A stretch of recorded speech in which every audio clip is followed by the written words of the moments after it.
I gotta watch the new season video as well. I haven't watched it yet. The changes. I saw you can do a portal. Don't spoil. Please don't spoil the changes. I haven't looked at it. I didn't look Twitter, so I wouldn't get spoiled. Hey everyone, SafeLocked here on behalf of the league team. Who? We have a lot to cover today, including our plans for preseason, challenges, and game modes. But first, let's talk about the state of the game. Overall, we're pretty happy with the state of league this season. But before we get into the details, let's dive into a topic that's been pretty popular lately, which is new champion balance. When we look at the data, we actually see that new champions have been pretty balanced on release this year, with the exception of Dr. Mundo. Oh, yeah, I saw this on That said, Twitter. there's more to healthy gameplay than just win rates. To be fair, the thing Cadriel said was unbelievably true.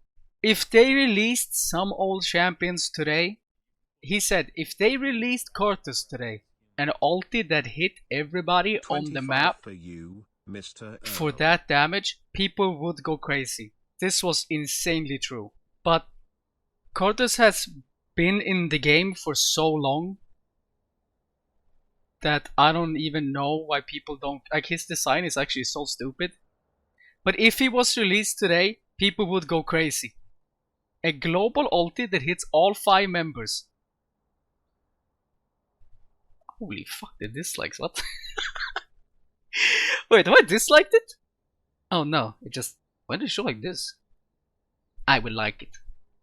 If we're being completely honest, we don't think our champions have overloaded kits overall. But that being said, there have been times when we've given new champions too many tools and had to pull back later to give them more clear weaknesses. For example, Samira's ability to dash to allies was removed because it provided too much safety. Combined with her missile blocker, it made CCing her too difficult, especially since that's one of her main forms of counterplay. Another thing we consider when we hear a champion feels bad to play against is their intended complexity. We try to make a healthy mix of high, medium, and low complexity champions. In this way, whether you like mechanical skill expression, point and click simplicity, or something in between, there's a new champion that interests you. Gwen is still For example, has to be with fixed, Vex, we wanted to create a champion that was fairly easy to pick up, and we're happy to see she's hitting that mark. But beyond just how complex a champion is to play, there's also how difficult they are to understand. We want new champions to have unique gameplay, but you shouldn't need a wiki to know how to play with or against them. Learning counterplay is a skill test we do think is important, but knowing what a champ can or can't do shouldn't be a part of it. This clarity is something we haven't always hit the mark on, especially with champions like Aphelios, who not only has a complex kit, but was also lacking UI clarity when he was released. Designing new champions is a constant balance between making something that's exciting, has clear counterplay, and isn't confusing. We're still trying to find that line, but we want to get to a spot where new champions aren't just numerically balanced, but that you all feel they're fair to play against. Thank you for the 7. Beyond new champion releases, Contemplate this to season smite we've the seen a wide R variety on of picks Kane. on every role. True. We've also seen a healthy improvement in Kane's diversity of design has to playstyles be... across Kane's design especially so in jungle stupid and top lane. Anathema's change and Hullbreaker have also had a positive impact, especially in top lane where we're seeing a ton of champion diversity. We really aren't. Finally, we know that we some really champion aren't seeing a classes top have been lane diversity. Let's have a look, shall we? There's not a lot of there's not a lot of diversity in the top lane. Camille, okay, Aatrox. Who was top here? Okay, this doesn't count. Camille, Yone, Vayne, Camille, Aatrox, Irelia, Fiora. I mean, it's basically just the same champions. And then it's like the people that don't play those because they're like cool, you know. It's just Camille, Fiora, Irelia, Camille, Fiora, Aatrox. It's just the same champions. Over and over again. And this brings us to our plans for preseason. With that, I'm going to hand things off to Brightmoon. We'll go more in depth on... Hey everyone, I'm Brightmoon, the lead producer of gameplay on League of Legends. League is like a house. Sometimes we need to do a big renovation to keep it working well, like when we overhauled the item system. And sometimes we just need to add some new furniture. For this year's preseason, we're sprucing things up with improvements to our existing systems, like items, runes, and the Elemental Rift. Let's start with our plans for items. While some champions and classes have lots of build options, we've still got others that don't feel like they've got a mythic or build legendary options that in really this game classes anymore. Have lots of build options. That is the biggest lie in existence. You do not... You had build options before the item rework. after the item rework, you do not have build options. You're forced to go the same build pretty much every single game. You cannot build other items because they are legit. Worse, you get punished for trying to go a different build. Like, you cannot go different builds at all. What champion can you go like different builds on? What? We've still got others that don't feel like they've got a mythic or legendary that really speaks to them. So we're going to be adding some new items and tweaking some others. I like it. This will include 2 new mythic items. Okay. The first one is a support tank item. Oh. Perfect for champions that want to get aggressive and charge into the middle of a fight. Hmm. When you immobilize an enemy champion, all nearby enemies will take increased damage from your team for a short period of time. The second new mythic item is built for mages who are looking for a little more survivability. It grants damage reduction that lingers for a few seconds after you get hit. And while the protection holds, It's like Malzahar passive, also get ability but haste. better. We think it'll be particularly good for longer range mages who need a mythic that helps them survive a dive. Yeah, true. Because the entire point of the long range mage is that if you get on him, you're supposed to be able to kill him. So this makes a lot of sense because this just removes their only weakness, which doesn't make any sense. It's like the assassins, right? If an assassin fucks up, you're supposed to be able to kill him, but the tank items make it so you can't. That's the issue with the game, right? If a Talon goes in and he doesn't kill the target, he should be punished and get one shot, right? But you can't because he has 3k HP and healing. Shield bow is supposed to save you from assassins. Instead they gave assassins an item to remove the shield bow's value.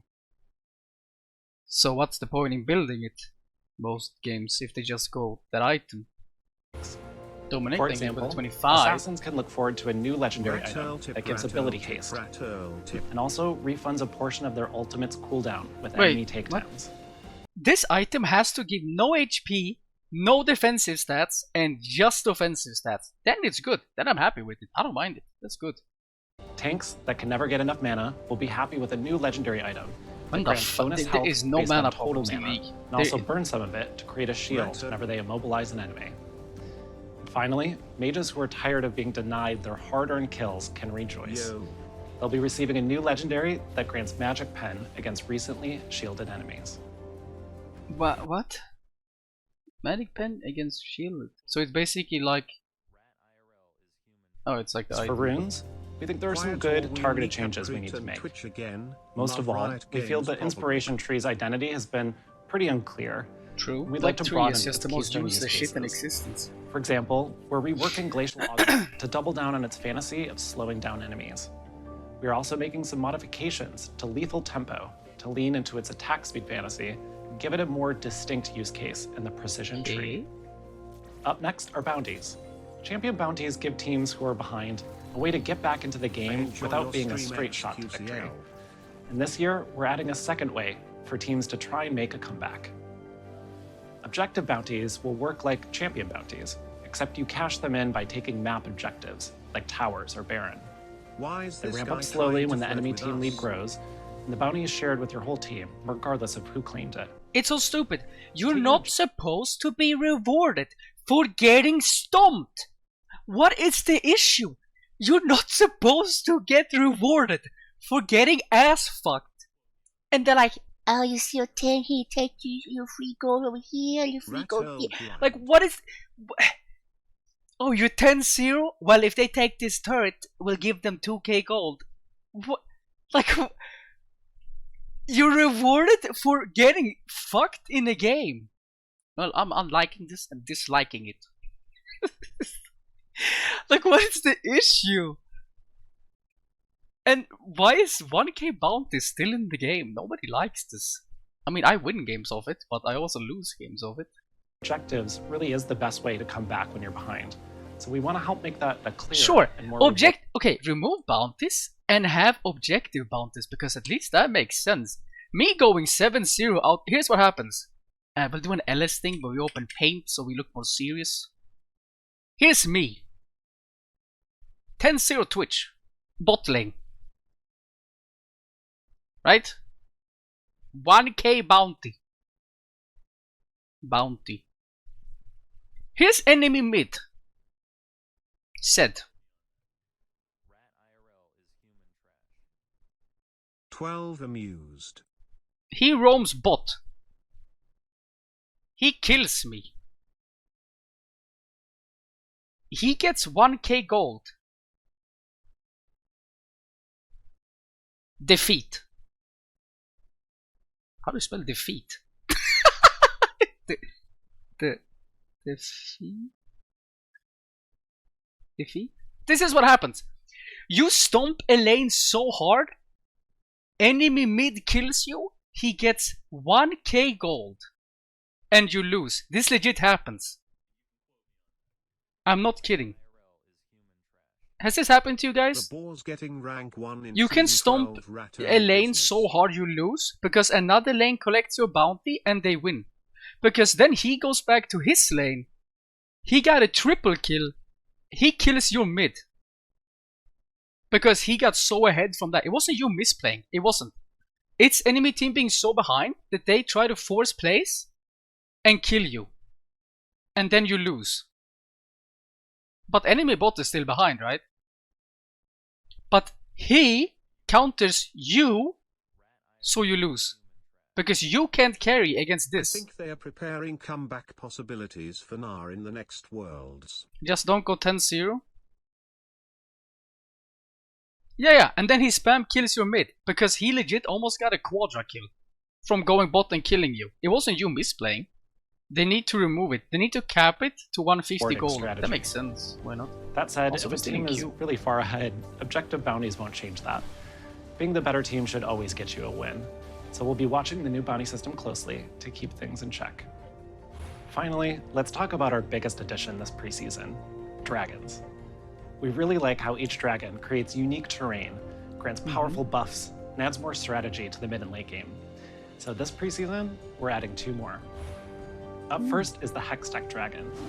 When your team defeats it, you'll all gain additional ability haste and attack speed. And if you claim the soul, you'll receive a chain slow that works kind of like Static Shiv's passive. When this dragon takes over the rift, it creates Hextech gates that can transport you to set locations across the map. The second dragon joining the party is Hextech's darker sibling. Wait, the so Chemtech that trait. soul was just completely useless, or what? What did the poppy Kind thing of show? like Static What? Shiv's passive. When this dragon soul, It didn't you'll show receive a anything. chain slow that works Oh, kind of like oh, never Static mind. Shiv's passive. Oh yeah. When this dragon What fucking useless is that? kind of like Static It Shiv's didn't do passive. shit. When this dragon takes over the rift, it creates Hextech gates that can transport you to set locations across the map. This doesn't make any sense either. That just removes the entire purpose of Smile. everything. Or what? The second dragon joining the party is Hextech's darker sibling, the Chemtech Drake. When you slay it, your team will deal increased damage when your HP is low, letting you turn around those close team fights. This dragon soul provides a second chance at life. Well, sort of. When you die, you'll enter a zombie state, where you can still cast abilities and continue What? fighting when you'd normally be looking at a gray screen. See, again, they're doing this thing where it doesn't matter about you being good because they just add so much random shit. You know, legitimately what happened in that clip, the Heimer killed the Ash and got punished for it. He killed the When Ash, you so die, he got you'll punished. enter a zombie state, where you can still cast abilities and continue fighting when you'd normally be looking at a gray screen. And when the Chemtech Dragon putrefies the map, it creates camouflage zones in fixed locations. Yeah. These dragons might seem more impactful than the current So I one. can run into more Kianas in the bush who just one-shots me. Woo! Hell yeah! Thank you. What the fuck happened to IRL Cloud is Soul? human. That dragon should just be deleted now, what? Wait, so they can spawn 6 different dragons? 6. What if they just added back the global gold for dragons? And we could all just be happy. So, this winter, we'll be bringing back Ultimate Spellbook with a bigger alt pool. We'll also be making some adjustments Does for this junglers to affect ensure me that in your any experience- way? You can check out Hope you're enjoying Worlds as No, it much as we doesn't. are. Okay, well, before. So what do we get from this? Absolutely nothing. Hello, rat. It's just gonna be another boring preseason. Perfect. Exciting.